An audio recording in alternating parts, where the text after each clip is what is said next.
काशी में भगवान काल भैरवनाथ है। कोई व्यक्ति 1 वर्ष तक काशी में रहे, काल भैरव का वंदन पूजन करके विश्वनाथ पर 1 लोटा जल चढ़ावे, साल भर तक आपको भैरवनाथ का दर्शन करने पर, महादेव पर जल चढ़ाने से, विश्वनाथ पर जल चढ़ाने से जितना पुण्य मिलेगा, धोखे से भी शंकर की पिंडी के ऊपर आप 1 बेलपत्र चढ़ा दें, काशी में 1 वर्ष रहने पर जो पुण्य है वह आपको 1 क्षण में प्राप्त हो जाता है। ये बेलपत्र की महिमा है, इसलिए हम 365 दिन बेलपत्र महादेव को चढ़ाते हैं। यहां तक कहा है कि कोटि कन्या महादानम 1 बिल्व शिवार्पणम, जिसने 1 बेल का पेड़ लगाया है उसको 1 करोड़ बेटियों का विवाह करने का, कन्यादान करने का पुण्य प्राप्त होता है। अपने जीवन काल में हाथों से, अपनी जिंदगी में 1 बेल पत्र अपने हाथों से जरूर लगा के जाना। कोटि कन्या महादानम, करोड़ों कन्याओं के विवाह का, कन्यादान का पुण्य बेल पत्र का पेड़ लगाने का फल है। बेल पत्र की जड़ों में किसी 1 ब्राह्मण को बिठा के आप भोजन करा देते हैं, 10,000 ब्राह्मणों को भोजन कराने से जितना फल प्राप्त हो। लिंग पुराण में वर्णन आएगा, मैं विस्तार से उस समय वर्णन करूंगा। इतने फल की प्राप्ति होती है। चोटी से लेकर के तलवे तक बच्चे का जितना कद है, जितनी लंबाई है, उतना बड़ा कलावा तोड़ लीजिए और फिर आप उस तने से, बेलपत्र के तने, अपनी भाषा में उसको पीड़ बोलते हैं, पिंडी बोलते हैं, आप उससे बांध दीजिए। आपके बच्चों के ऊपर किसी का कुप्रभाव, कुसंगति का असर नहीं होगा। वर्तमान समय में संतान बिगड़ रही है गलत संगति से, हाथ काबू से बाहर जा रहे हैं बच्चे। आचार्य चाणक्य ने कहा कि तुम भले ही कितने भी बढ़िया हो, तुम्हारा कुनबा कितना भी बढ़िया हो, यदि तुम्हारे बच्चों को संगति बढ़िया नहीं मिली है तो कभी भी बालू की तरह आपके हाथों से खिसक लेंगे। तो बेलपत्र की तो बड़ी महिमा है।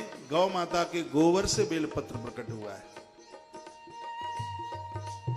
कोटि कन्या महादानम 1 बिल्व शिवार्पणम, यह भगवान महादेव का बेलपत्र चढ़ाइए।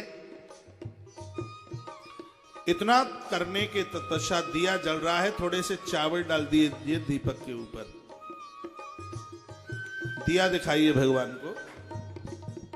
और उसके तत्पश्चात यदि आप प्रदोष की पूजा में ऐसा कर रहे हैं, नित्य की पूजा में तो थोड़ा बहुत जो भी भोग है, प्रदोष की पूजा में शिव महापुराण में 5 पौआ भोग की बात कही है। 5 पौए का कितना हो जाएगा? 4 पौए का हो गया 1 किलो, 5 का हो गया 1.25 किलो। और आपको ध्यान हो, अपने यहाँ पहले 1.25 किलो की बड़ी महिमा हुआ करती थी, 1.25 सेर जिसे कहते थे।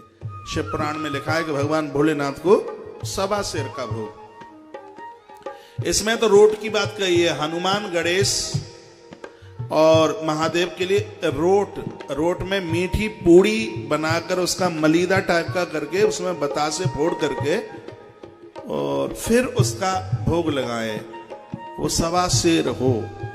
राजस्थान में उसको चूरमा बोलते हैं, और भी जहां भी कहीं जो बोलते हैं वो आप समझ रहे हैं, इसलिए आप गर्दन जरूर हिला रहे हैं।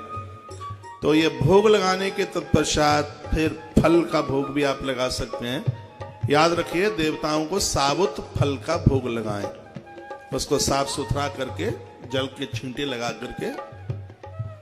हाँ, ये नहीं कि सीधे खरीद के लाए और सीधे नहीं, उसको साफ सुथरा करके, उसको शुद्ध करके फिर आप भगवान का भोग लगाइए।